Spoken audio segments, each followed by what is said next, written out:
الحمد لله نحمده ونستعينه ونستغفره ونؤمن به ونتوكل عليه ونعوذ بالله من شرور أنفسنا ومن سيئات أعمالنا من يهده الله فلا مضل له ومن يضلل فلا هادي له ونشهد أن لا إله إلا الله وحده لا شريك له ونشهد أن محمدا عبده ورسوله صلی اللہ تعالی علیہ وعلى آلہ واصحابہ وبارک وسلم تسلیما کثیرا کثیرا اما بعد فاعوذ باللہ من الشیطان الرجیم بسم اللہ الرحمن الرحیم فإن لم تفعلوا ولن تفعلوا فاتقوا النار التي وقودها الناس والحجارة أعدت للكافرين وقال النبي صلى الله عليه وسلم الكيس من دان نفسه وعمل لما بعد الموت۔ قرآن مجید کی آیت کا ایک حصہ اور رسول اللہ صلی اللہ علیہ وسلم کی ایک حدیث پڑھی ہے۔ اللہ تعالیٰ سے دعا ہے اللہ تعالیٰ صحیح طرح سے بات کہنے کی، سننے کی، سمجھنے اور پھر عمل کی توفیق عطا فرمائے۔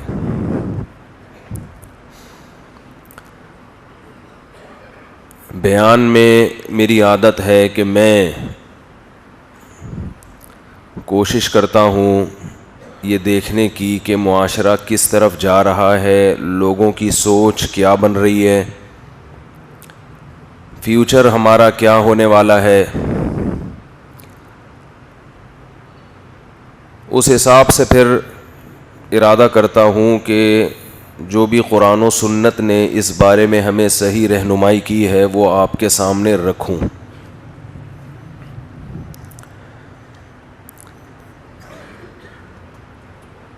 اور یہ جو آیت میں نے قرآن کی پڑھی ہے یہ اسی سے متعلق ہے۔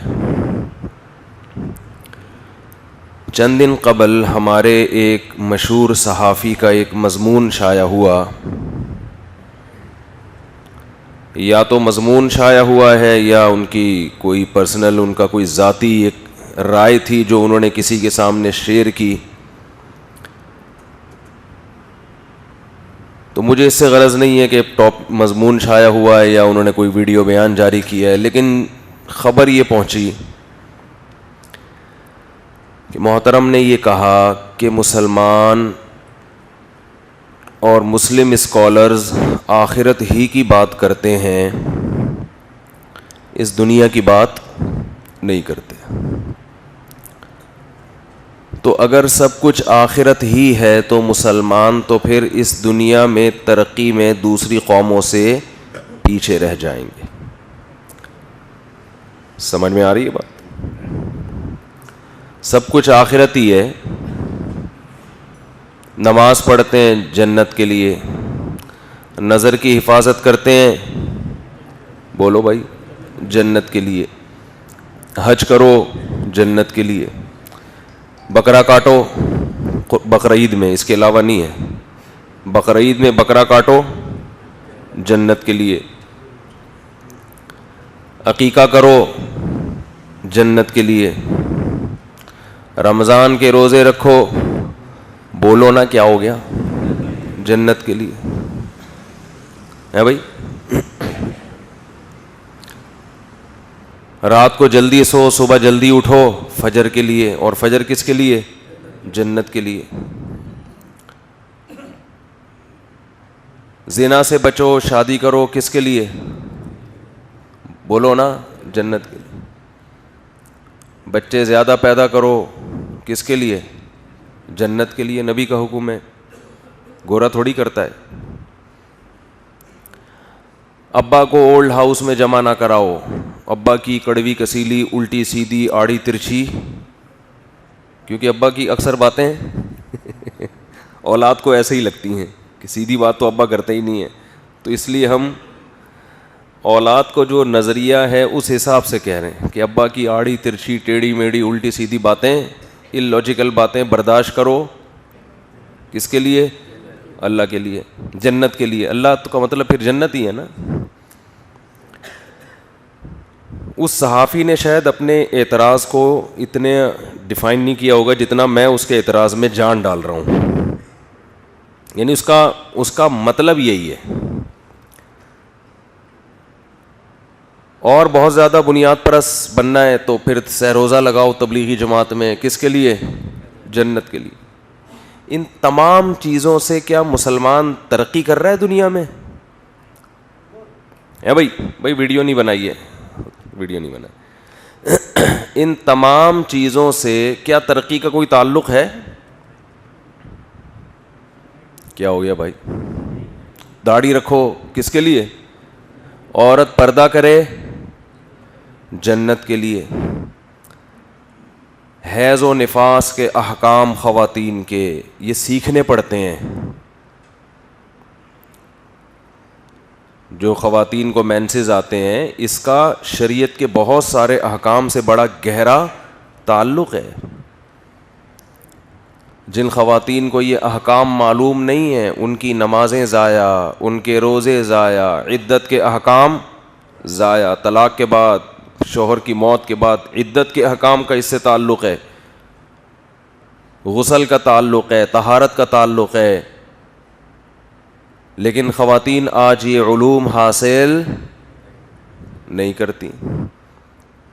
بچیوں کو میڈیکل کالج میں پڑھایا جا رہا ہے، پری انجینئرنگ کروایا جا رہا ہے، اور پی ایچ ڈی اسکالر بن رہی ہیں، آرمی میں بھی جا رہی ہیں، اب تو پائلٹ بھی بن رہی ہیں.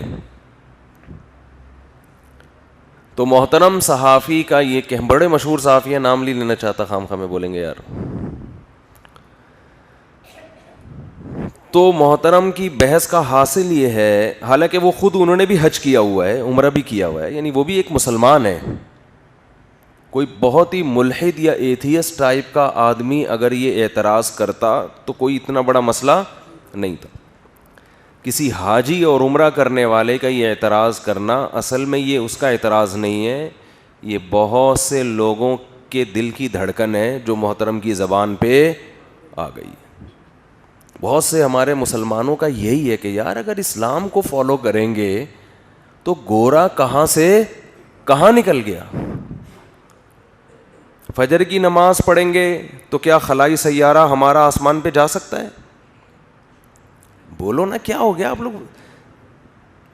نہیں جا سکتا نا. اس کا کوئی سائنسی ترقی سے کوئی تعلق ہے؟ وہ کہہ رہے ہیں مسلم اسکالرز کے پاس بیٹھو تو یہی بات ہے. ہفتے میں ایک دن ناخن کاٹنے، ہفتے میں ایک دن کم سے کم نہانا ہے، جمعے کو نہا دھو کے آیا کرو، خوشبو لگا کے آیا کرو. اس کا ترقی سے کوئی تعلق ہے؟ بھائی جب میلے ہو جاؤ تو نہا لو. گورا بھی نہاتا ہے کہتے میلے ہو. جمعے اور ہفتے سے کیا تعلق ہے اس کا؟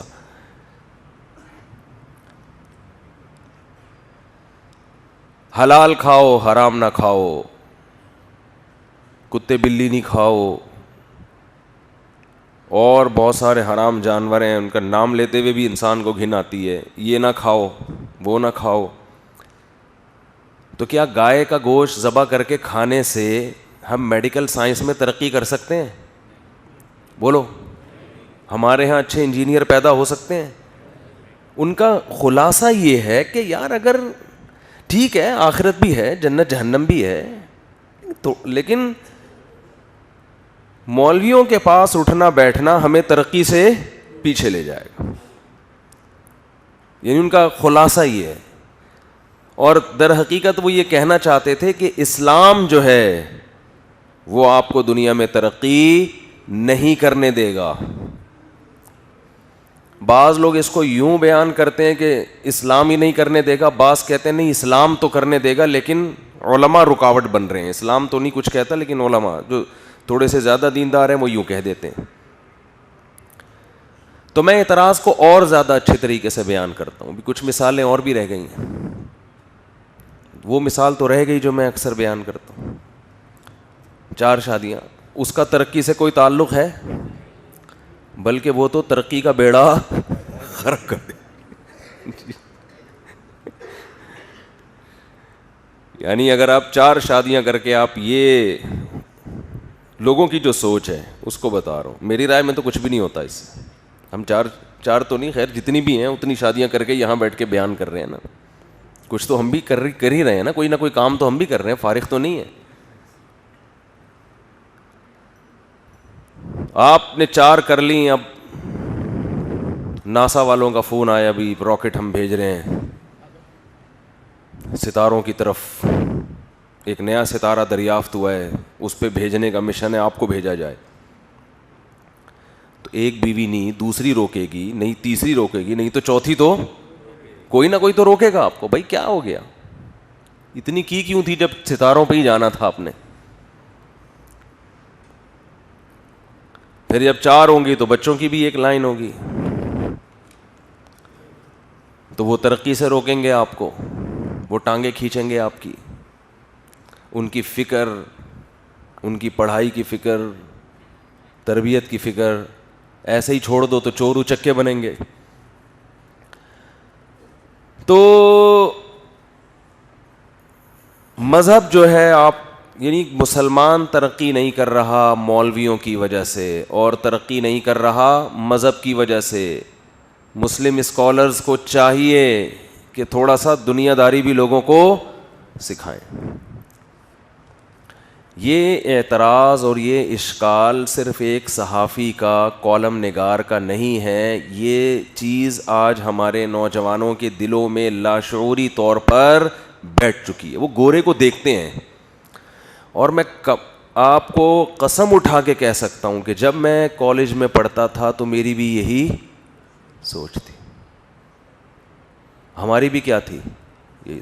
ہم مذہب میں تھے الحمدللہ، نماز شروع سے پڑھتے تھے، گھرانہ ہمارا مذہبی تھا، نمازوں کے پابند تھے. روزے الحمدللہ ہمیں نہیں یاد پڑتا ہم نے اپنی بالغ ہونے کے بعد کبھی زندگی میں روزے چھوڑے ہوں. مذہب پہ چل بھی رہے تھے، مذہب کو فالو بھی کر رہے تھے، لیکن لاشعور میں یہ بات کھاتی تھی گھن کی طرح کہ اگر ہم حق پر ہیں تو ہم انگریز سے آگے کیوں نہیں، ہم ہر چیز میں ان کے محتاج کیوں ہیں. اگر ہم حق پر ہیں، کامیاب وہ کیوں ہیں، ہم کیوں نہیں ہیں. لیکن جب دین کا علم حاصل کرنا شروع کیا، یہ میرا دین کے علم کی طرف آنا بھی ایک عجیب ہی ایک واقعہ تھا کہ میرے جیسے لبرل مولانا، ٹھیک ہے نا، مولانا تو نہیں تھا میں، لبرل نمازی بالکل ٹھیٹ مولوی بن جائے، یہ خود میری کھوپڑی میں اب تک نہیں آ رہا کہ میں گیا کیسے اس طرف. کیونکہ میں بھی ان زہریلے اثرات سے متاثر تھا جو مذہب کے خلاف، علماء کے خلاف جو پروپیگنڈا ہو رہا ہے، میں اس سے بہت زیادہ متاثر تھا. کیونکہ ہم اسی ماحول میں پلے بڑے ہیں جو ایک شہر کا ماحول ہوتا ہے. ایک آدمی پیدا ہی مدرسے میں ہوا ہو، علماء کے بیچ ہی میں بڑھ چڑھ کے جوان ہوا ہو، اس کو تو نہیں پتا نا باہر کا کیا ہو رہا ہے دنیا. لیکن ہم تو دنیا دیکھ رہے تھے. تو جو آج ہمارے لبرل طبقے کے دلوں کے وسوسے، ان کے جو اعتراضات ہیں، وہی سارے ہمیں بھی ہوتے تھے. مجھے یاد ہے ان دنوں میں نے کچھ گمراہ لوگوں کی کتابیں بھی پڑھنا شروع کی جو لبرل قسم کے مولانا تھے. یعنی مولانا تو نہیں کہہ سکتے ان کو، جو لبرل قسم کے مذہبی اسکالر جنہوں نے اسلام کو جدید سانچے میں ڈھالنے کے لیے اسلام ہی کو مسخ کر دیا تھا. بعض لوگ ایسے ہیں نا، وہ کہتے ہیں کہ یار یہ چیز اسلام کی آج قابل قبول نہیں ہے، تو لوگوں کو اسلام کے قریب لانے کے لیے کچھ اسلام میں ہی کیا کر دو، چینجنگ کر دو. پردے کے حکام کی دھجیاں اڑا دیں، گانے بجانے اور یہ سب چیزیں اسلام میں کیا ہیں، جائز ہیں. ایسے داڑھی بھی نہیں ہے، رکھ لو ٹھیک ہے، نہیں رکھو. تو کچھ ایسے اسکالرز جب آپ کو ملتے ہیں تو آپ کو ایسا لگتا ہے کہ شاید مجھے کچھ سہارا مل گیا ہے. لیکن جب علماء سے تعلق ہوا تو اندازہ ہوا کہ یہ اسلام کو ایکسیپٹیبل بنانے کے لیے خود اسلام ہی کو کیا کیا جا رہا ہے، چینج کیا جا رہا ہے. تو میرا اس طرف آنا ایک عجیب حادثہ کہہ لیں، یا حادثہ تو نہیں کہہ سکتے، تو بہت اچھا کام ہو گیا. لیکن میں عجیب صحیح کا کچھ ہوا ہے اللہ کی طرف سے. تو میں یہ عرض کر رہا تھا وہ کیسے آیا وہ میں کئی دفعہ واقعہ بیان کر چکا ہوں, اس کی ضرورت نہیں, موضوع سے ہٹ جاؤں گا پھر میں. تو یہاں چند غلطیاں ہوتی ہیں ہمارے اس لبرل طبقے سے, وہ میں غلطیاں نمبر وار بیان کرتا ہوں. سب سے بڑی غلطی ہمارے اس لبرل طبقے سے جو ہوتی ہے, اور بھی ہوتی ہیں وہ میں بھی بتاؤں گا آگے, وہ یہ ہوتی ہے کہ ان کو ترقی کی ڈیفینیشن معلوم نہیں. خوب سمجھ لیں, قرآن کی نظر میں یہ دنیا کی زندگی کی ویلیو 2% کی نہیں ہے. سمجھ رہے ہیں, 2% کی نہیں ہے. فرض کر لو کہ اسلام پہ چلنے سے آپ دنیاوی ترقی میں پیچھے ہو جاتے ہیں. یہ غلط ہے. اس کے غلط ہونے کی سب سے بڑی دلیل یہ ہے کہ جب اسلام دنیا میں آیا تو جنہوں نے اسلام کو فالو کیا وہی دنیا کی سب سے ترقی یافتہ قوم بن کے رہے, اور 1200-1300 سال انہوں نے پوری دنیا کی قیادت کی ہے. تو اگر اسلام آپ کی وجہ سے آپ ترقی میں پیچھے رہ رہے ہوتے, یا مذہبی اسکالرز کی وجہ سے پیچھے رہ رہے, ہاں جاہل اسکالرز بھی ہیں میں مانتا ہوں, لیکن سارے تو غلط نہیں ہو جاتے نا. تو اگر اسلام کی وجہ سے آپ پیچھے ہوتے, تو جب اسلام دنیا میں آیا تو مسلم قوم ہی دنیا کی سب سے بڑی, سب سے ترقی یافتہ قوم بھی, دنیا کو ترقی سکھانے والی, دنیا کو تہذیب سکھانے والی, اور دنیا میں اکثر آبادی پہ حکومت کرنے والی قوم کون سی تھی؟ وہ مسلم تھی. اور 2-4 صدیوں کی بات نہیں ہے, 1000 سال سے زیادہ عرصہ ایسے مسلمانوں نے دنیا میں حکومت کی ہے جیسے محلے کے دادا نہیں ہوتا, محلے کا ایک دادا ہوتا ہے نا, اب تو ختم ہو گئے دادے وادے. کراچی میں پہلے بہت دادے ہوا کرتے تھے, محلے کا بدماش ہے جی, یہ دادا ہے محلے کا. ایسے حکومت کی ہے, ہر چیز ہم سے لو, ہر چیز ہم سے سیکھو. گورے یہ کہنے پر مجبور ہوئے کہ مسلم سائنٹسٹ دنیا میں نہ ہوتے تو آج ہم ترقی کے جس عروج کو پہنچے ہوئے ہیں, یہاں تک پہنچنے میں کم سے کم ہمیں مزید 500 سال لگتے, کم سے کم. یہ اسلام ہے جس نے آپ کا 500 سال کا سفر بچا لیا. تو اس لیے یہ بات غلط ہے, لیکن میں ابھی اس کو فرض کر لیں کہ یہ ٹھیک ہے.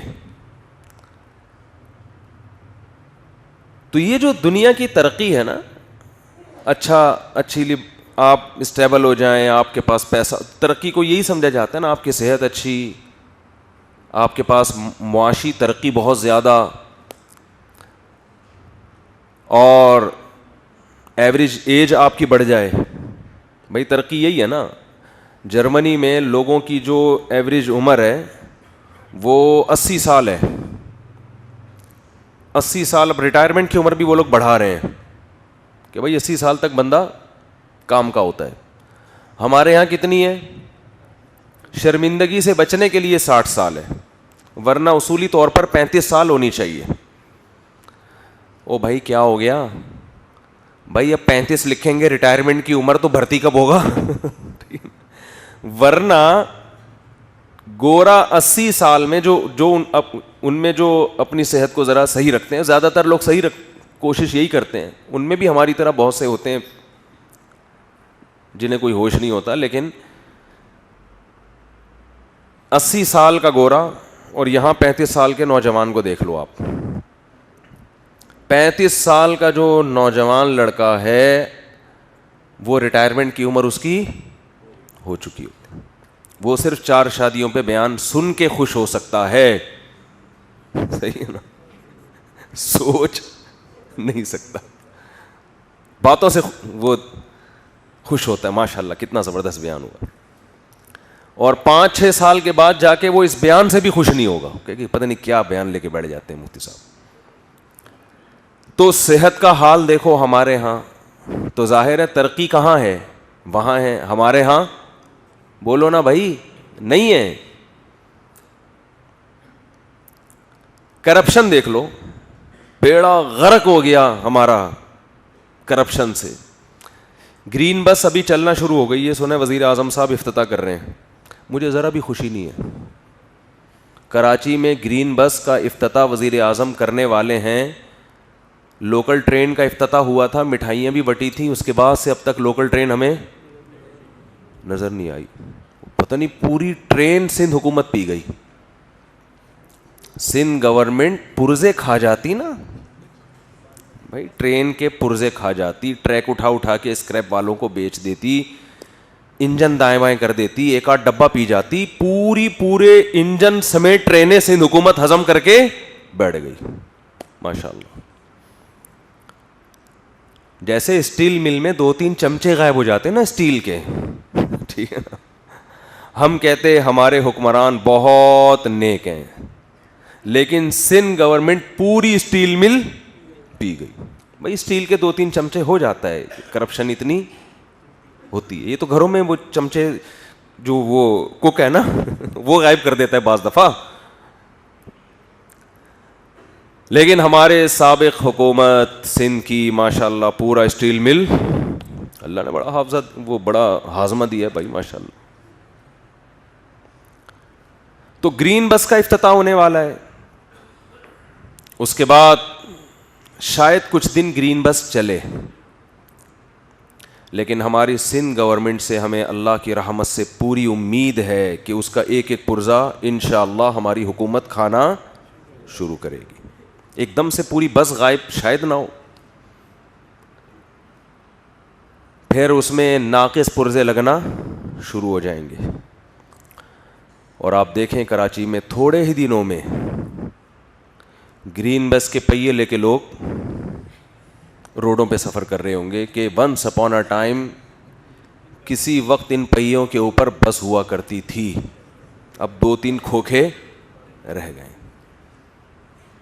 تو آپ سندھ گورنمنٹ سے بالکل بھی امیدیں نہ لگائیں کراچی والوں کہ تم ترقی کرو گے. یہ دماغ سے آپ اس میں بالکل بھی خوش ہونے کی آپ کو ضرورت نہیں ہے. تو یہ بسوں کا حال بیڑا غرق ہونے والا ہے. ترقی پنجاب کر رہا ہے, پنجاب کی گورنمنٹ کم از کم پنجاب کے ساتھ مخلص ہے کسی حد تک. اتنا تو ہمیں غم کا اظہار کا موقع ملنا چاہیے نا. لوگ کہتے ہیں ممبر پہ سیاسی باتیں کر رہے ہو, یار کچھ دکھڑے کہاں بیان کروں میں بیٹھ کے اپنے دکھڑے.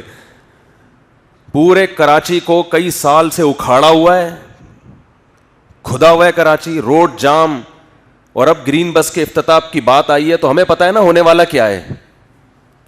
ہم جب اسکول میں پڑھتے تھے تو گورنمنٹ نے بسیں جاری کی تھیں, بہت فائدہ ہو گیا تھا ہمیں. پیدل ہم بہت لمبا سفر کر کے جاتے تھے, اس کا فائدہ بھی ہوا, پیدل چلنے کی عادت ہوئی. لیکن جب گورنمنٹ کی بسیں, بڑی خوبصورت بسیں آئیں, بہت کم کرایہ, اس کا بڑا مزہ آیا جی. تھوڑے دنوں میں ان بسوں کی ایسی واٹ لگی ہے کہ گدیاں تک, کھڑکیوں کے شیشے تک غائب ہوئے ہیں اس کے. ایک پروجیکٹ شروع ہوا گورنمنٹ کا, بس یہ آخری بات کر کے ٹاپک پہ آ رہا ہوں. انہوں نے گٹر لائنیں پہلے ڈال دیں, گٹر کے ڈھکن, اور اب سڑکیں بچھا دیں. اب تعمیراتی کام ہونے والا تھا تو گٹر کے ڈھکن سارے غائب. ان ڈھکنوں سے سریا نکال کے بیچا ہے. چرسیوں کے ساتھ بھی کمیشن ہوتا ہے. چرسیوں کو کہا جاتا ہے تو گٹر کا ڈھکن نکال کے سریا بیچ, اتنے تیرے اتنے میرے, بشرطے کہ جو جس کا کمیشن ہے وہ خود چرسی نہ ہو, ورنہ وہ پیسوں میں کمیشن نہیں ہوتا, پھر چرس میں کمیشن ہوتا ہے کہ اس ڈھکن سے سریا نکال کے جو تو چرس لے کر آئے گا اتنی پڑیا میرے پاس پہنچا دینا. اٹ از کالڈ ترقی. اسے کیا کہتے ہیں بولو بھائی, ترقی. تو میں ان صحافی سے کہتا ہوں کیا یہ ترقی مولویوں کی پیدا کرتا ہے؟ یہ جو کرپشن ہے اور یہ جو ملک کی بدحالی ہے, یہ ملک کیا مولویوں کے ہاتھ میں ہے؟ بولو نا. تو مذہب پہ اپنی ٹھڑک کیوں نکالتے ہو بھائی کہ اسلام کی وجہ سے ہم پیچھے جا رہے ہیں؟ تھوڑا بہت جو خدا کا خوف لوگوں کے دلوں میں ہے وہ جنت اور جہنم کی وجہ سے ہے. قانون کا تو خوف ختم, جو قانون دان ہے انہی پر اعتماد نہیں ہے. میں انڈس ہاسپٹل گیا نا, بڑا خاندانی ہاسپٹل ہے, اللہ تعالیٰ ان کے ڈاکٹر کا کیا نام ہے یار, عبد الباری, اللہ ان کی عمر میں برکت دے, اور ان کی ٹیم اکیلے نہیں ہے, ان کے ساتھ ایک ٹیم ہے. اور اللہ سلیمان احمد صاحب جو ٹائم لینڈر والے, ان کی عمر میں بھی برکت دے, ان کی بھی بڑے مشورے شامل تھے اس ہاسپٹل کو بنانے میں. بڑا خاندانی کام کیا ہے, پورا ہاسپٹل فری چل رہا ہے, فری, اور علاج ماشاءاللہ آغا خان کے معیار کا, 1 روپیہ بھی نہیں ہے. ہاں رش بہت ہے تو نمبر بہت دیر سے آتا ہے. میں نے ان سے پوچھا, میں نے کہا آپ کا بجٹ کتنا ہے؟ اربوں روپے کا بجٹ, اربوں روپے کا. میں نے ان سے پوچھا کہ یہ بجٹ پورا کیسے ہوتا ہے؟ انہوں نے کہا 94% صرف کراچی پورا کر دیتا ہے. اتنا کراچی کے تاجروں میں اللہ نے خرچ کرنے کا جذبہ رکھا ہے. وزیر اعظم صاحب روتے ہیں کہ یہ قوم چیریٹی اتنا کرتی ہے تو ٹیکس کیوں نہیں دیتی, حالانکہ ٹیکس تو بہت کم لیا جاتا ہے نا. ارے ایک تاجر 1 ارب روپے دے رہا ہے انڈس ہاسپٹل کو, یا کسی مدرسے کو دے رہا ہے. مدرسوں میں بھی لوگ خرچ کرتے ہیں الحمدللہ. ہم نے جب اعلان کیا 2 سال پہلے لاک ڈاؤن میں کہ ہم بہت سے گھروں میں راشن نہیں ہے, میں نے خود اعلان کیا, کچھ ساتھیوں نے مشورہ دیا کہ بھائی ہم ان کے لیے انتظام کرتے ہیں. تو میرے لیے پیسے جمع کرنا ممکن نہیں, میں نے پابندی لگائی ہے کہ بھائی مجھے نہیں چاہیے, کیونکہ میرے پاس اتنی بڑی ٹیم نہیں ہے جو اتنی رقم کو سنبھالے. ایسا لوگوں میں جذبہ خرچ کرنے کا ہم نے اعلان کیا کہ بھائی ہم نہیں سنبھال سکتے اتنی رقم. جب تک کوئی پراپر ٹرسٹ نہ ہو, پراپر فاؤنڈیشن نہ ہو, پراپر ایک طریقہ نہ ہو, اس وقت تک ہم انفرادی طور پہ یہ کام نہیں. لوگ دینے والے بہت ہیں, لیکن میں یہاں ممبر پہ بیٹھ کے آپ کو ٹیکس دینے کے فضائل بیان کروں کہ گورنمنٹ کو ٹیکس دینا چاہیے, لوگوں کو موٹیویشن بولو نہیں ملتی. حالانکہ ٹیکس کی رقم تو بہت تھوڑی ہے, اور پاکستان میں ٹیکس باہر ملکوں کی نسبت تھوڑا نہیں ہے بلکہ بہت تھوڑا ہے, بہت تھوڑا ٹیکس یہاں دوسرے ملکوں کی نسبت. لیکن وہ تھوڑا ٹیکس بھی لوگ دینے کے لیے تیار غلط کرتے ہیں. میں کہتا ہوں دیا کرو ٹیکس, لیکن تیار کیوں نہیں ہوتے؟ انڈس ہاسپٹل میں ایک تاجر کو پتا ہے 20 کروڑ روپے دوں گا مریض پہ لگے گا, جبکہ گورنمنٹ کو 5 روپے ٹیکس دیتے ہوئے لوگ ڈر رہے ہوتے ہیں کہ یہ ٹیکس عوام پہ استعمال نہیں ہوگا, یہ حکمرانوں کی توندے بھرے گا جا کے یہ ٹیکس. آپ اپنا نظام صحیح کرو. اس قوم میں اللہ نے بڑا ظرف رکھا ہے, یہ اسلام ہے جس کی وجہ سے لوگ کروڑوں روپے خرچ کرتے ہیں. اس کے پیچھے اسلام نہ ہوتا تو قانون نہیں ہے, کوئی قانون میں اتنی طاقت ہمارے ملک میں نہیں ہے کہ آپ کی جیبوں سے ٹیکس نکال لے. وہ قانون میں طاقت نہیں ہے. تو آپ اگر مذہب کو ہٹا دو گے بیچ سے کہ اسلام ترقی سے روک رہا ہے, تو جو تھوڑے بہت آپ ہو اس سے بھی گئے. ہمارے ملک میں غریب کو کھلانے کا جذبہ حکومت کی موٹیویشن کی وجہ سے نہیں ہے, اسلام کی موٹیویشن کی وجہ سے ہے. میں حیران ہو گیا ان کا بجٹ دیکھ. ایک اور بلڈنگ بن رہی ہے, ایک اور بلڈنگ بن رہی ہے, یہ 5 ارب روپے کا بجٹ, یہ جناب 6 ارب روپے کا. ابے بھائی کہہ رہے لوگ دے رہے ہیں آ کے, اور ایسے دیتے ہیں کروڑوں کروڑ روپے. انہوں نے بتایا ایسے دیتے ہیں, دائیں ہاتھ سے دیتے ہیں, بائیں کو پتا نہیں. کہہ رہے ہمارا نام نہیں آنا چاہیے.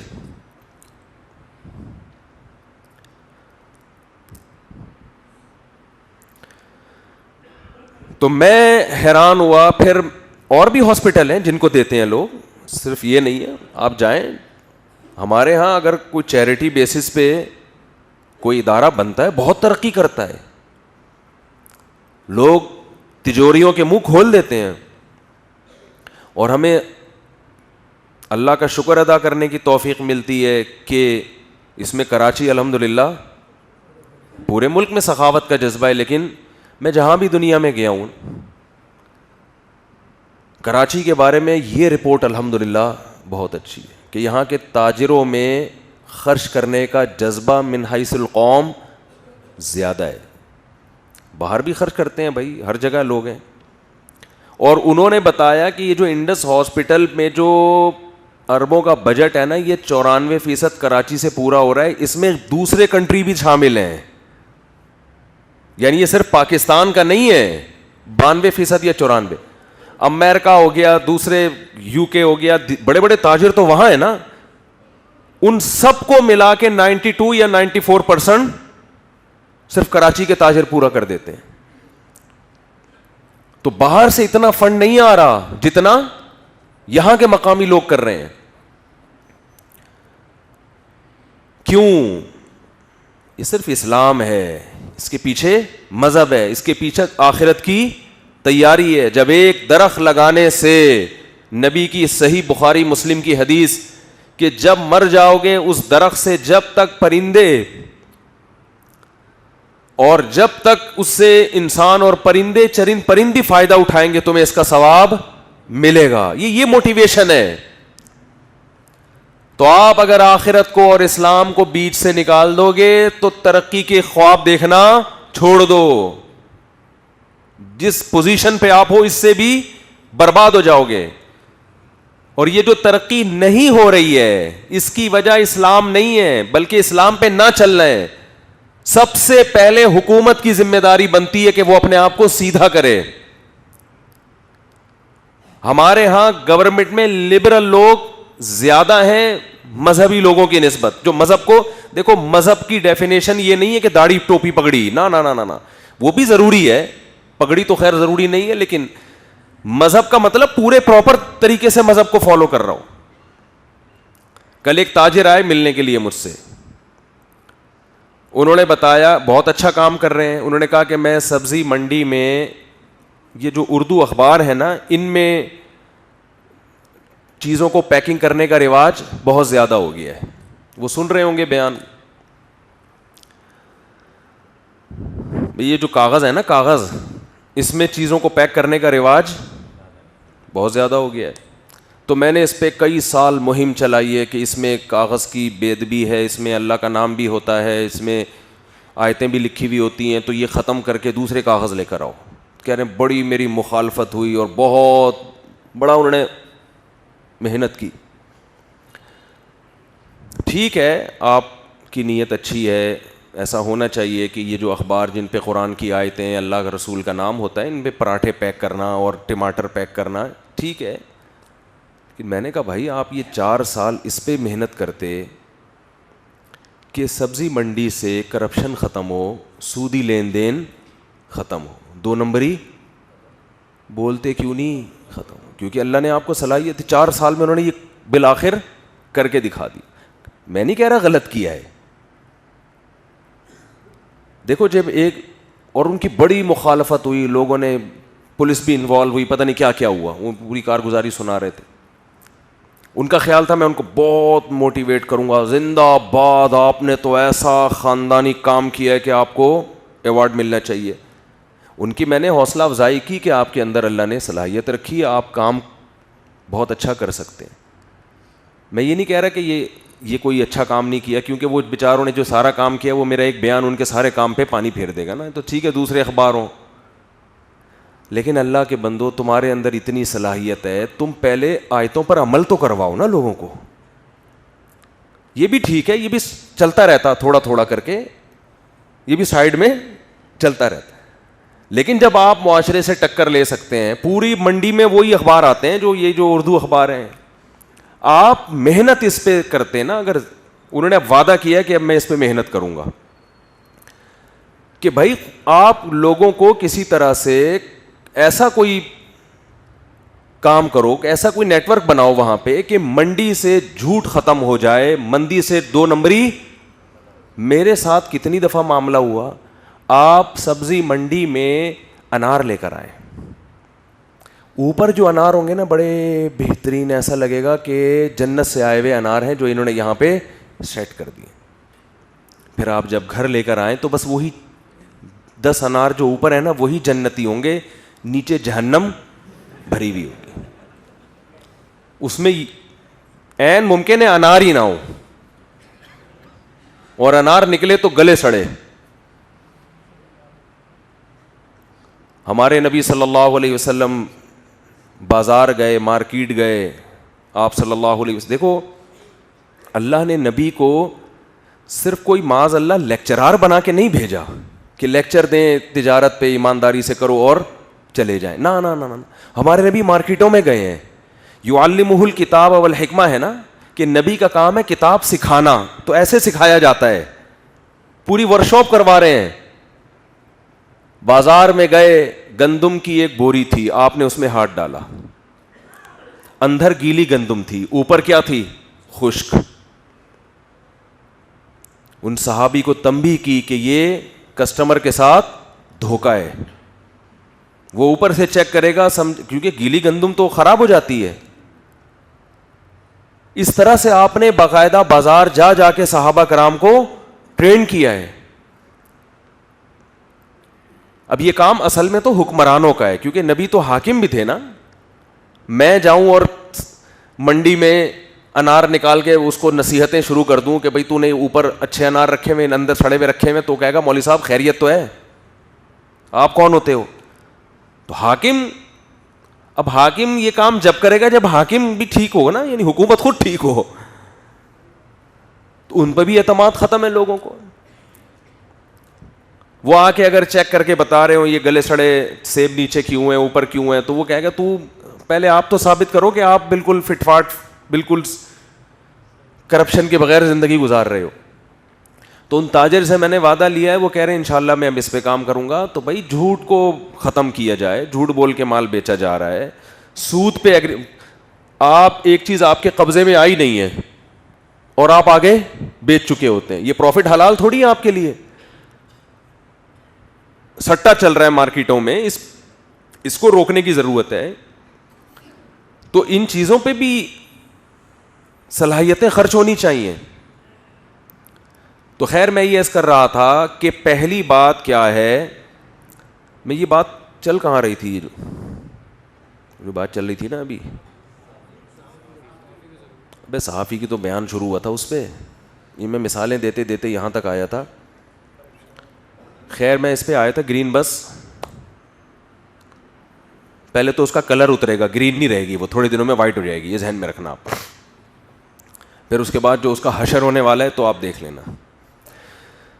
کئی دفعہ ارادہ ہوتا ہے کہ یہاں سے پنجاب چلے جاؤ, بہت دفعہ میں نے سوچا ہے کہ یہاں سے پنجاب موو کر جاؤ یار, صحت ہی اچھی ہو جائے گی, چھینکیں میکیں ختم ہو جائیں گی.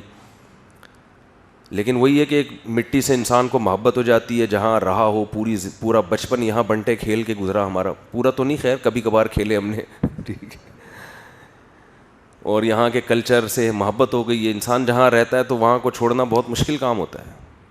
پھر سوچتے ہیں چھوڑو یار. تو اللہ سے ان حکومت کو ہدایت دے دے, بس یہی دعا کرو. جو کہ بظاہر بہت مشکل ہے, بہت. کراچی کا تو پھر بھی کچھ ہے, اندرون سندھ جاؤ وہ تو بالکل ہی کباڑا کیا ہوا ہے, وہ تو بالکل ہی ہماری بیچاری سندھی قوم کا تو ایسا بیڑا غرق کیا ہوا ہے کہ اللہ کی پناہ ہے. سندھ میں جا کے دیکھو نا, ان غریبوں کا حال دیکھو, بیچارے ان کا حال کیا ہے. اسکولوں میں گدھے بندھے ہوئے ہیں اور پرنسپل کو تنخواہ ماشاء اللہ پوری مل رہی ہے. میں نے بیان کیا تھا, اگلے دن واٹس ایپ پہ کسی نے تصویریں شیر کی, مفتی صاحب دیکھو اسکول ہے گدھا یہاں پہ. حقیقت ہے یہ, ثبوت کے لیے انہوں نے تصویریں بھیجی مجھے. تو خیر پہلی بات تو یہ ہے کہ قرآن بار بار یہ بتاتا ہے کہ یہ دنیا مسافر خانہ ہے, یہ رہنے کی جگہ نہیں ہے. وَإِنَّ الدَّارَ الْآخِرَةَ لَهِيَ الْحَيَوَانُ, حیوان عربی میں حیات کو کہتے ہیں.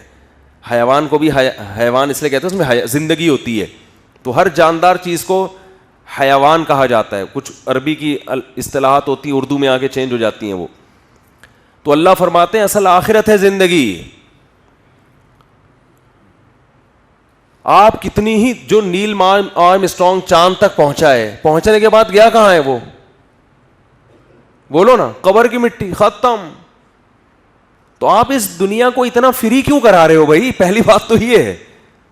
جرمنی میں لوگوں کی عمریں 80 سال ہو گئیں, ٹھیک ہے, ہمارے ہاں 60 سال. کتنا فرق آ گیا اس سے؟ 20 سال کا آ گیا. بہت بڑا فرق نہیں ہے یہ. اور اگر 1000 سال کا بھی ہوتا تو نوح علیہ السلام سے زیادہ تو نہیں زندہ رہ سکتے نا جرمنی والے. کیا خیال ہے؟ 950 سال تو نوح علیہ السلام تبلیغ کی ہے, لیکن بالآخر ان کا بھی انتقال ہوا. گزر گئی گزران کیا جھوپڑی کیا میدان. اسلام یہ کہتا ہے کہ جو فنا ہونے والی چیز ہے وہ دل لگانے کی جگہ نہیں ہے. او بھائی گورا 80 سال 100 سال تک بھی جوان رہے گا تو کیا بالآخر 30-40 سال زیادہ ہو گیا نا ہم سے. تو کیا ہے یہ ترقی بھائی, اتنا کیوں اس کو سر پہ مسلط کیا ہوا ہے. بہت مشکل ہے. آپ امریکہ سے آئے نا, آپ کی سمجھ میں آ رہی ہے بات جو میں کہہ رہا ہوں. امریکہ کی سمجھ میں آ جائے تو پھر تو امریکہ والے تو بڑے پڑھے لکھے ہوتے ہیں نا. آپ سعودیہ سے آئے ہیں, آپ کو تو بادشاہ سمجھا دے گا. سعودی عرب میں تو بادشاہ نے بول دیا, سب کی سمجھ میں فوراً آ گیا. صحیح ہے نا. تو بھائی وہ 80 سال زندہ رہ لے گا, وہ 100 سال زندہ رہ لے گا, تو کیا ہو جائے گا بھائی. تو 20-30 سال کوئی زیادہ ٹینشن والی بات نہیں ہے. وہ ان کے روڈ اچھے ہیں, ان کے روڈ اچھے. وہ ایک شہر سے دوسرے شہر 1 گھنٹے میں پہنچ جاتے ہیں. ایک شہر سے دوسرے شہر 1 گھنٹے میں. ہمیں ایک ہی شہر کے اندر یہاں سے صدر جانے میں 3 سے 4 گھنٹے لگ جاتے ہیں. کیا خیال ہے؟ کوئی بات نہیں یار, اتنا کون سا ٹینشن کی بات ہے, اتنا کیوں سر پہ مسلط کیا ہوا اس ترقی کو. اس کا اپنا مزہ ہے. حقیقت انگریز کو 1 گھنٹے بعد جب وہ ٹرین سے اترتا ہے اسے وہ راحت نہیں ہوتی, خوشی نہیں ہوتی. ہم جب بس سے نیچے اترتے ہیں اور دونوں جیبوں پہ ہاتھ لگایا, بٹوا موجود ہے, اور جو ہمیں ایک روحانی سکون ملتا ہے کہ یار عزت کے ساتھ پہنچ گئے, پٹے نہیں, بم دھماکے میں مرے نہیں, پھٹے نہیں, یہ سکون انگریز کو نہیں ملتا. الحمدللہ. خیر یہ تو میں ایک مزاح کر رہا ہوں, لیکن اگر ہو بھی جائے یہ سب تو کیا ہے بھائی, کیا ہو گیا. اپنے باپ دادا کو دیکھو, کہاں ہیں آج کل, وہ چلے گئے دنیا سے, ختم ہے. یہ اتنی ٹینشن والا معاملہ. ہم تو ترقی بھی اللہ کے لیے کرتے ہیں, دنیا کے لیے تھوڑی کرتے ہیں. دنیا کی کیا اوقات ہے یار. صحابہ نے ترقی کی, جب اسلامی حکومتیں دنیا میں آئیں ترقی کی, سائنسی ترقی بھی کی, ہر فیلڈ میں آگے گئے ہیں. وہ جو ہم اسلحہ بناتے تھے گورے ہم سے لیتے تھے. وہ یہ جو ترکی کا فاتح تھا نا, سلطان محمد, اس نے اس وقت کی سب سے بڑی توپ بنائی تھی. اس وقت پوری دنیا میں کسی فوج کے پاس اتنی بڑی توپ نہیں تھی. اس کا ڈیزائن میں نے دیکھا ہے وہاں ترکی میں. اس توپ سے اس نے فائر کیے ہیں, اس جو اتنی موٹی دیوار پر جو 4000 سال سے کوئی فتح نہیں کر سکا تھا. اور ٹرک کیسی استعمال کی ہے کہ خشکی پہ کشتیاں چلا دی ہیں. حوصلہ چاہیے, ٹریننگ چاہیے اس کے لیے. 12 بجے تک سو کے اٹھنے والی قوم یہ کام نہیں کر سکتی. سمجھتے ہو, ٹریننگ ہے اس کے پیچھے. سائنسدان تھے. آپ بادشاہی مسجد میں ابھی بھی جا کے دیکھو نا, مسلمان جو انجینئر پہلے گزرے ہیں, آپ کیا سمجھتے ہو جب اتنے بڑے بڑے مجموعوں سے مسلمان علماء کے, اسکالرس کے پہلے بھی خطاب ہوتے تھے تو کیا کوئی مائک نہیں تھا؟ کیا مائک کے بغیر آوازیں پہنچتی تھیں اتنی دور تک؟ ہے بھائی, کیا ہو گیا؟ یقیناً اس وقت کوئی ایسے انجینئر تھے جنہوں نے ایسے آلات ایجاد کیے ہوئے تھے کہ آپ کی آواز یہاں سے دور تک پہنچے. بادشاہی مسجد میں بھی ایک سسٹم چھوٹا سا لگا ہوا ہے, ابھی بھی موجود ہے. تو مسلمان نے ترقی بہت کی تھی, بہت حکومتیں بھی کی ہیں. سب سے پہلے بحری بیڑا جو بنایا ہے نا, نیوی, وہ حضرت معاویہ رضی اللہ تعالیٰ عنہ نے بنایا ہے. اور نبی صلی اللہ علیہ وسلم اس بحری بیڑے کی پہلے خوشخبریاں دے چکے. کب خوشخبریاں سنا رہے ہیں؟ جب صحابہ گھوڑوں پہ سفر کرتے ہیں, جب خچروں اور گدھوں پہ سفر ہو رہا ہے, اور آپ اس وقت خوشخبریاں دے رہے ہیں کہ میری امت کا وہ طبقہ جنت میں داخل ہوگا جو سمندر پہ جہاد کرے گا. بہت مشکل تھا اس وقت سمندر پہ جہاد کا سوچنا. فرمایا وہ جنتی, وہ سب جنتی ہیں. تو ایک صحابیہ اٹھی, انہوں نے عرض کیا یا رسول اللہ آپ دعا کریں اللہ مجھے بھی اس لشکر میں شامل کر لے. آپ نے دعا کی اللہ ان کو بھی شامل کر لے, وہ بھی اس جنگ میں شریک تھیں. تو یہ جو امیر البحر کا لفظ ہے ایڈمرل, یہ امیر البحر سے آیا ہے. تو ترقی کی مسلمانوں نے بہت کی ہے, لیکن وہ ترقی کس کے لیے تھی؟ وہ مادہ پرستی کے لیے نہیں تھی. جب یہ ترقی مادہ پرستی کے لیے ہوتی ہے تو وہ حال ہوتا ہے جو آج یورپ کا ہوا ہے. تہذیب, انسانیت ختم, زنا کو جرم سمجھنا چھوڑ دیا, ہومو سیکس اور لڑکیاں لڑکیوں کے ساتھ انوالو, لڑکے لڑکوں کے ساتھ نا گندگی اور درندگی معاشرے, شہوت پرستی کا نام ترقی رکھ دیا ہے. خواہشات کی غلامی کا نام کیا رکھ دیا ہے؟ ترقی. پھر اپنے لیے اصول کچھ اور ہیں, غریب ملکوں کے لیے اصول کچھ اور ہیں. دنیا کے بڑے بڑے دہشت گرد آج دہشت گردی کے خلاف مہم چلا رہے ہیں, کیونکہ وہ چھوٹی موٹی دہشت گردیاں نہیں جانتے. اپنے ملکوں میں بڑا زبردست سسٹم بنایا ہوا ہے, لیکن جب کسی غریب ملک کی بات آتی ہے تو ان کے بچے, ہزاروں بچے بھوکے مر رہے ہوں, ہزاروں کے کا خون چوسا جا رہا ہو, اس پر ان کو رونا بولو نہیں آتا.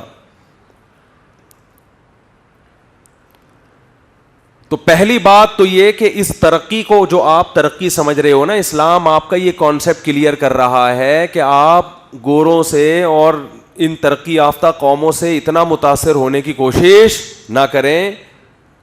کچھ بھی نہیں ہوتا, بہت زیادہ ترقی کر کے بھی کچھ زیادہ نہیں ہوگی. زیادہ دیکھو, انسان کے لیے اس زمین میں جتنی بھی ترقی ہو جائے, میرے اور آپ کے لیے اتنی ترقی کی ویلیو ہے جتنی ترقی میری زندگی میں ہوگی, جو میری زندگی میں میرا ساتھ دے. میں سمجھا پا رہا ہوں اپنی بات؟ اس کی میں ایک مثال سے بات سمجھاتا ہوں. آپ نے کسی انجینئر کو آرڈر دیا کہ نقشہ بناؤ, اور سول انجینئر کو آپ نے آرڈر دیا کہ نقشہ بنا کے پھر ٹھیکیدار کو لے کر آئے, یار میرے لیے ایک محل بنا دو. کیا بنا دو؟ مقابلہ ہو رہا تھا محل بنانے میں کہ کون اس فیلڈ میں زیادہ ترقی کرتا ہے. بات سمجھو ذرا اچھی طریقے سے.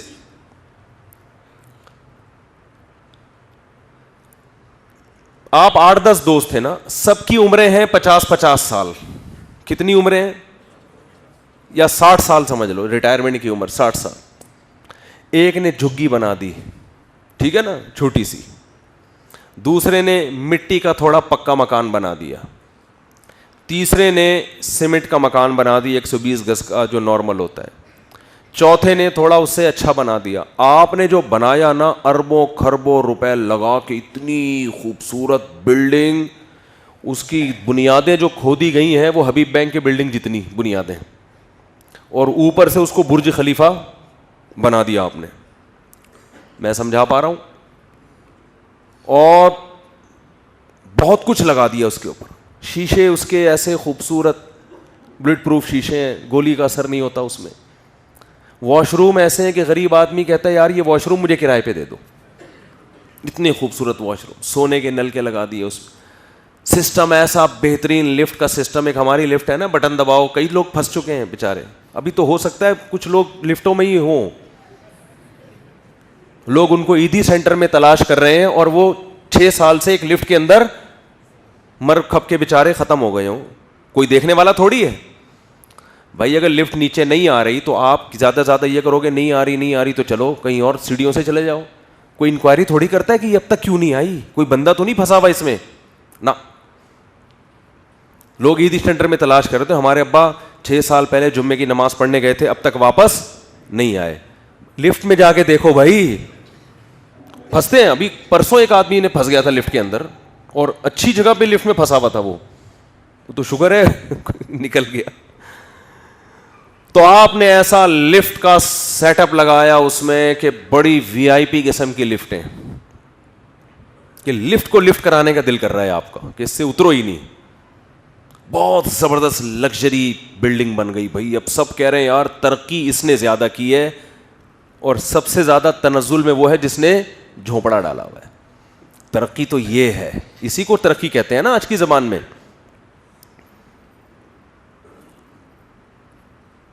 تو آپ نے کہا کہ یار یہ تو عقل مند کہے گا کہ اس کمبخت کی عمر 60 سال ہے بھائی.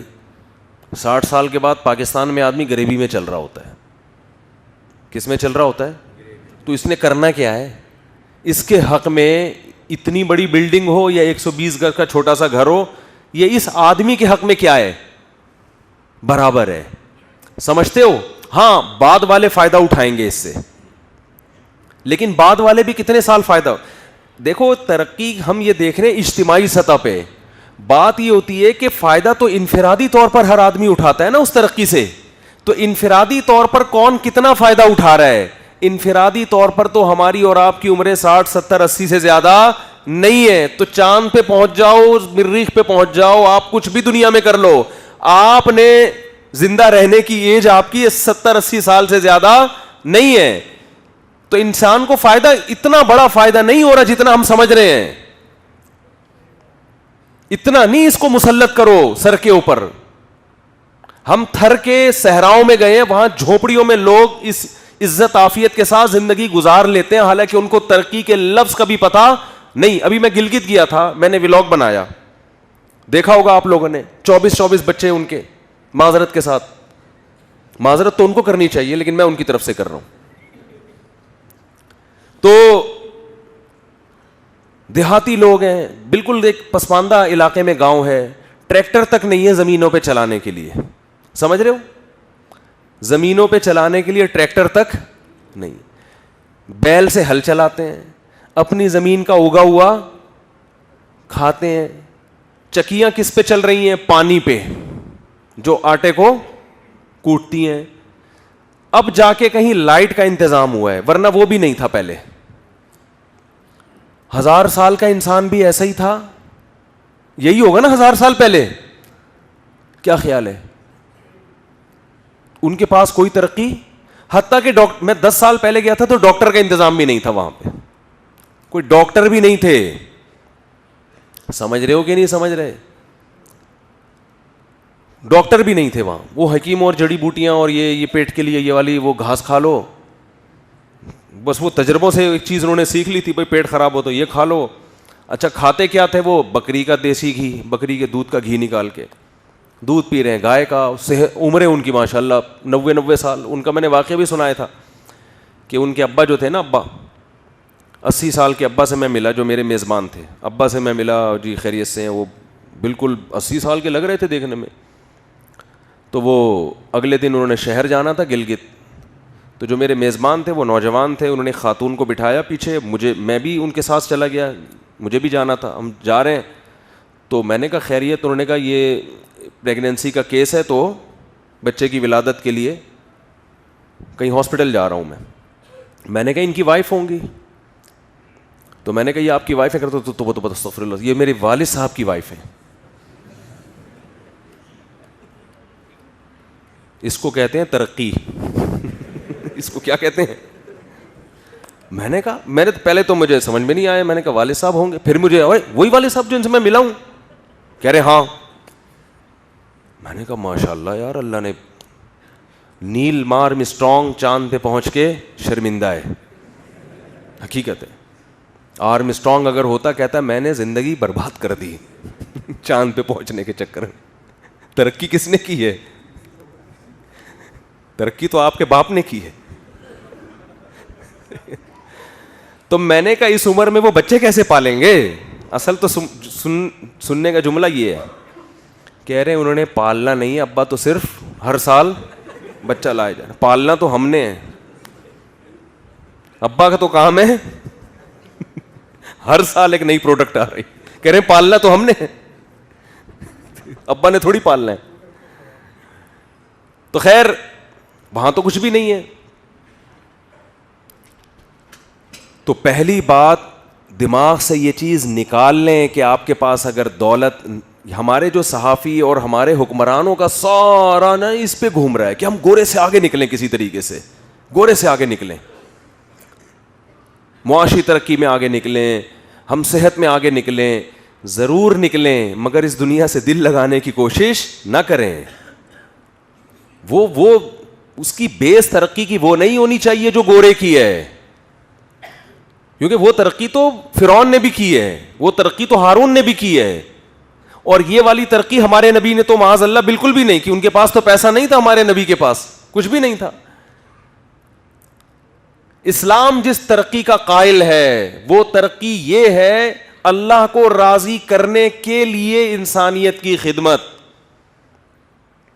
ہر میدان میں آگے بڑھنا ہے, کس کو خوش کرنے کے لیے؟ اللہ کو. اور یہ جو مولانا ٹائپ کے لوگ آپ کو بتاتے ہیں کہ یہ کرنے سے جنت ملے گی, تو یہ دنیا کی باتیں ہی نہیں کر رہے ہوتے, یہ آخرت کی باتیں ہی کر رہے ہوتے ہیں. یہ اشکال آپ کا اس وقت درست ہوتا جب وہ آخرت کی باتیں کر کے اس کو دنیا سے کنیکٹ نہ کر رہے ہوتے, دنیا سے جوڑ نہیں رہے ہوتے. جو اسلام بار بار جنت اور جہنم کی بات کرتا ہے نا, وہ جنت اور جہنم کو اس نے جو جوڑا ہے جن اعمال کے ساتھ, وہ تمام اعمال آپ کی دنیاوی ترقی کا بھی ذریعہ بنتے ہیں. ان میں کوئی عمل ایسا نہیں ہے جو آپ کو دنیاوی ترقی سے روک لے. میں اس کی سادہ مثال دیتا ہوں. ترقی کی ڈیفینیشن میں صحت کا اچھا ہونا بھی داخل ہے نا. اسلام کا کوئی ایک حکم ایسا بتا دو جس سے آپ کی صحت خراب ہوتی ہو, کوئی ایک حکم ایسا بتا دو, اور میں اسلام کے جتنے حکام ہیں ایک ایک پہ ایک ایک گھنٹہ تقریر کر سکتا ہوں کہ صحت کے لیے کتنے مفید ہیں وہ. اسلام نے اگر حکم دیا ہوتا صبح 12 بجے سو کے اٹھو, صبح جلدی نہ اٹھو, تو اس سے صحت اچھی ہوتی خراب ہوتی؟ خراب ہوتی نا. اسلام نے حکم دیا رات جلدی سو, صبح جلدی اٹھو. نماز پڑھنے سے صحت خراب ہوتی ہے اچھی ہوتی ہے؟ آپ صبح دانت صاف کر رہے ہو, غسل کر رہے ہو, وضو کر رہے ہو, صاف ستھرے ہو کے مسجد میں آ رہے ہو, اس سے تو آپ مینٹلی بہت زیادہ آپ کو سکون ملتا ہے, آپ بہت زیادہ آپ کو خوشی راحت ملتی ہے. اسلام نے حکم دیا دوپہر کھانا کھا کے قیلولہ کرو, تھوڑی دیر آرام کرو, آخرت کے لیے کرو نا, سنت سمجھ کے. تو اس سے آپ تنزل کی طرف جا رہے ہو, ترقی کی طرف جا رہے ہو؟ بولو نا کیا ہو گیا؟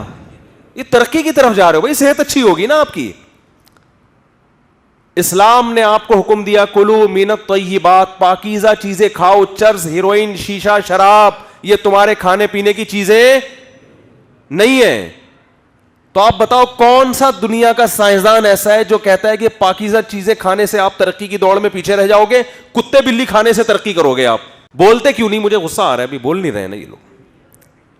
کوئی ہے ایسا جس کو اپنی ٹھڑک نکالنی ہوتی ہے مذہب کے خلاف اور علماء کے خلاف نکالتا ہے کہ ان کی وجہ سے ترقی نہیں ہو رہی ہے؟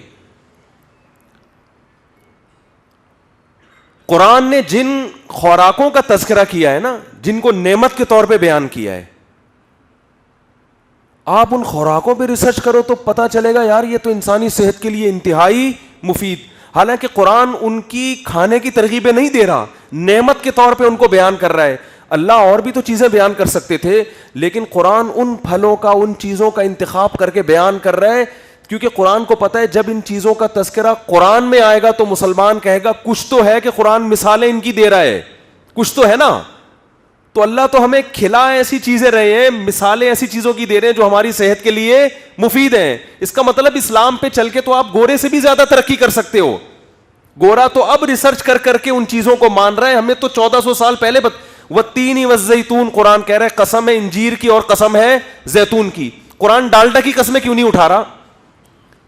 کیا ہو گیا بھائی؟ ڈالڈا کمپنی سے پیشگی معذرت, صرف ایک ڈالڈا کی بات نہیں ہے, تمام کمپنیاں. قرآن قسم اٹھا رہا ہے والتین والزیتون. قرآن چربی کی مثالیں دے رہا ہے کہ ہم نے یہودیوں پہ چربی کو حرام کیا. دمبے کے پیچھے ہوتا ہے نا اتنا موٹی چکی, آپ ڈاکٹروں سے پوچھو چربی کھانے میں صحت بنتی ہے یا عام جو کوکنگ آئل ہے ان کے کھانے سے صحت بنتی ہے؟ او بھائی وہ کہے گا یہ اتنا موٹا یہ لے کے گھوم رہی ہے نا دمبی, یہ اس لیے کہ اس کو کاٹ کے اسی میں گوشت پکا کے کھاؤ. اس کو اٹھا کے پھینک دیا. تو اسلام نے جب آپ کی صحت کے بارے میں کمپرومائز نہیں کیا ہے بھائی, تو اسلام ایسی چیز کا آپ کو آرڈر کیسے کرے گا جس سے آپ دنیا کی غلام قوم بن جاؤ, جو کہ ہم بنے ہوئے ہیں. ہم تو غلام ہیں, ہم تو ایک ایک چیز میں گوروں کے محتاج ہیں. تو اس لیے نہیں ہے کہ اسلام کہہ رہا ہے, اس لیے ہے کہ یہ اسلام کو چھوڑا ہوا ہے ہم نے, اور اسلام کے وہ والے حکام کو لیا ہوا ہے جن کا عملی زندگی سے کوئی گہرا تعلق. قرآن خوانیہ میں اسلام ہے ہمارا. بندہ مر جائے 30 40واں برسی دیگیں, 10 محرم کی دیگیں, کنڈے, اور کیا ہے میں تو بھول ہی گیا. یہ اسلام ہے. 12 ربیع الاول پہ نبی کے عشق میں روڈ بند کر کے طبیعت سے کھانا. 12 ربیع الاول جب آئے گی تو نبی کی یاد میں مسلمان ہو جائیں گے پاگل, اور اس پہ خوش بھی ہوتے ہیں ہم نبی کے عشق میں پاگل ہو گئے. مسلمان نبی کی یاد میں 12 ربیع الاول پاگل ہو کے روڈ بلاک کر دے گا. سب سے پہلے کیا کرے گا؟ بولتے کیوں نہیں؟ Road block. حلوے مانڈے دبا کے چلیں گے, پھوڑتا رہے گا. حلوے مانڈوں میں انجیر اور زیتون نہیں ہوگا. اول تو اتنا انجیر زیتون کھانے سے بھی آدمی کا بیڑا غرق ہو جاتا ہے. اگر انجیر زیتون کے قرآن نے ترغیب دی ہے تو وہ بھی 2 انجیریں کھا لو, 4 کھا لو, تو پلیٹیں بھر بھر کے تھوڑی کھاؤ گے. ربیع الاول میں مسلمان نبی کی یاد میں دیگے ویسی پھوڑتا ہے کہ آپ کی سوچ ہوگی. بکرے پناہ مانگتے اللہ کا واسطہ ربیع الاول جلدی گزار دو, لاکھوں بکرے کٹ جاتے ہیں. نبی کی یاد میں روزے رکھو اللہ کے بندو. نبی نے کم کھانے کی ترغیب دی ہے, پھوڑنے پھاڑنے کی ترغیب نہیں دی ہے. پیر جمعرات کا, پیر نبی کا یوم ولادت ہے, اس دن نبی نے روزہ رکھا ہے. اسلام میں روزے ہیں, پھوڑنا پھاڑنا نہیں ہے. تو یہ جاہل لوگوں کا جو مذہب کی غلط رخ پیش کرتے ہیں. اسلام میں دوسرے کے آرام کا اتنا خیال رکھا گیا ہے کہ آپ صلی اللہ علیہ وسلم, اس دن ہم فجر میں حدیث پڑھ رہے تھے کہ جب آپ کھجور مل بیٹھ کے کھا رہے ہیں تو 2 کھجوریں کوئی ایک ساتھ نہ لے. سامنے والے کو شبہ ہوگا یہ زیادہ کھا رہا ہے. تو جو مذہب آپ کو اپنے حصے سے زیادہ کھجور کھانے کی اجازت نہیں دیتا, وہ دوسروں کی جائیدادیں کھانے کی کیسے اجازت دے گا؟ وہ گرین بس کے ڈبے کھانے کی اور پوری لوکل ٹرینوں کے انجن کھانے کی کیسے اجازت دے گا آپ کو؟ ہمارے گھروں میں مذہب کی تعلیم ہی نہیں ہے. بچپن سے بچے کو سکھاؤ نا بیٹا, جب کھانا کھاؤ پلیٹ میں تو سامنے والے کا خیال. اول تو اجتماعی کھانے کا رواج ہی ختم ہو گیا. نبی نے فرمایا مل بیٹھ کے کھانے میں برکت ہے, اور ہمارے ہاں کیسے کھایا جا رہا ہوتا ہے؟ وہ بچہ اپنے پلیٹ لے کے صوفے کے نیچے گھسا ہوا ہے, وہاں پہ وہ دوسرا ادھر گھسا ہوا ہے.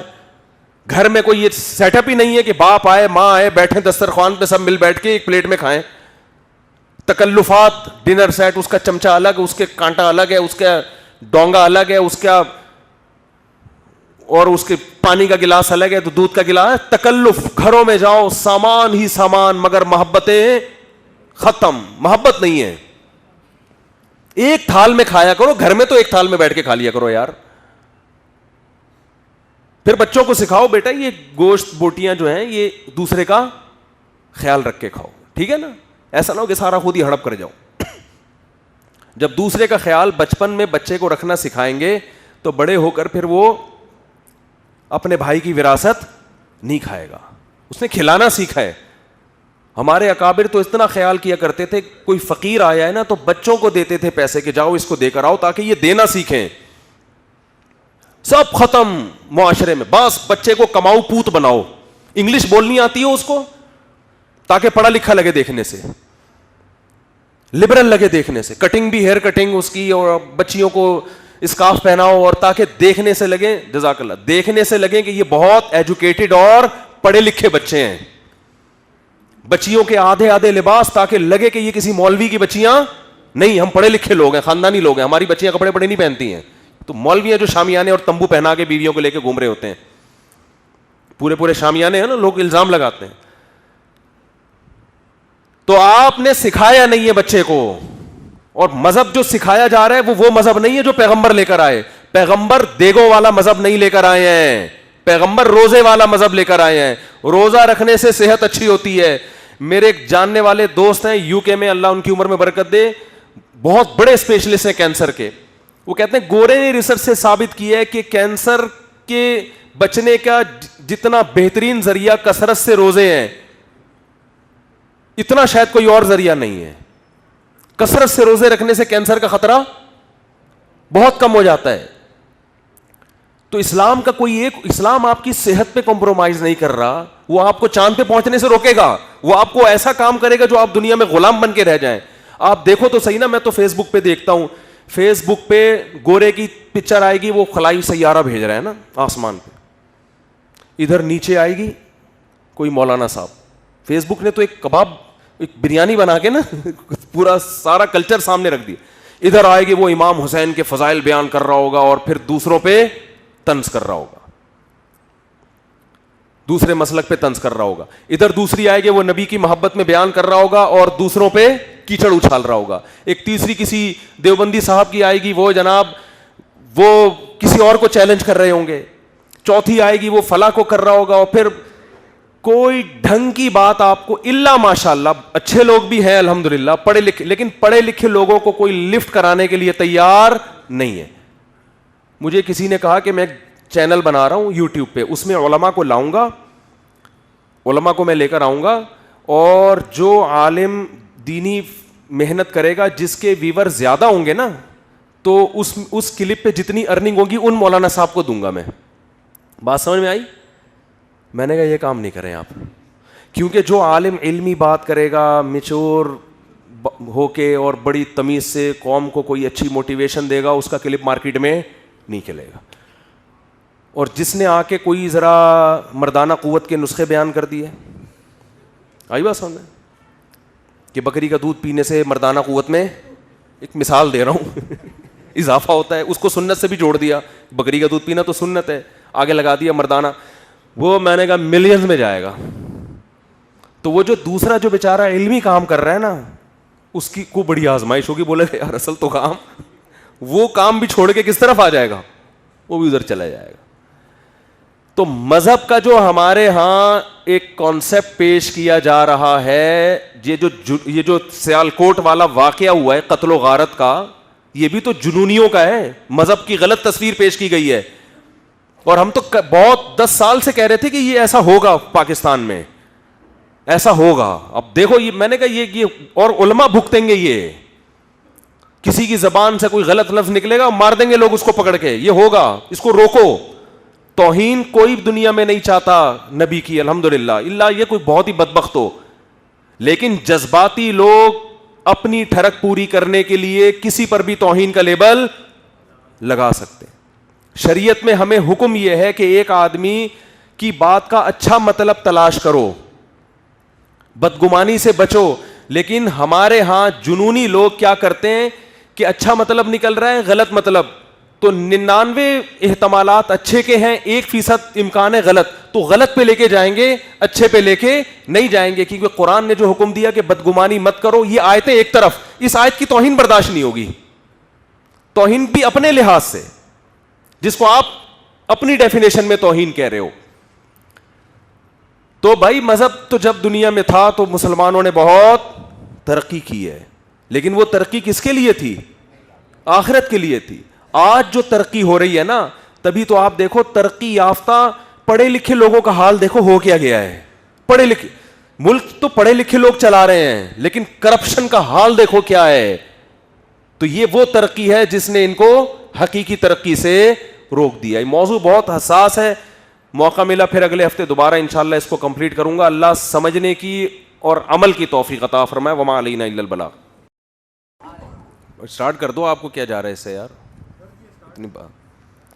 دولہا کہاں ہے؟ اچھا, دلہن کے وکیل ہیں حمزہ علی, کہاں پر ہیں جی؟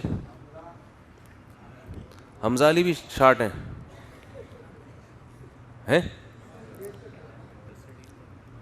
حمزہ علی کو تو شارٹ نہیں ہونا چاہیے. شیخ محمد منہاج. جو بندہ اپنی شادی میں لیٹ پہنچ رہا ہے نا, اس کو ٹائم مینجمنٹ کی 20 ورکشاپس کروانے کی ضرورت ہے. جو اپنی شادی میں ہی لیٹ پہنچ رہا ہے, کیونکہ اب اس کے علاوہ وہ دنیا میں کوئی کام اب ٹائم پہ کبھی بھی نہیں کرے گا. شادی اگر وہ ٹائم پہ نہیں پہنچ رہا ہے نا, تو اب سوچو اب کیا وہ کون سا کام ٹائم پہ کرے گا پھر. یہ کام تو آدمی شوق سے کر رہا ہوتا ہے, میری شادی ہو رہی ہے, وقت سے پہلے آ جانا چاہیے بندے کو. گورا حیران ہو جائے یہ سن کے کہ تم لوگ کی شادیاں 40 سال کی عمر میں ہوتی ہیں, پھر بھی لیٹ پہنچ رہے ہوتے اس میں. کہاں ہے بھائی دولہا؟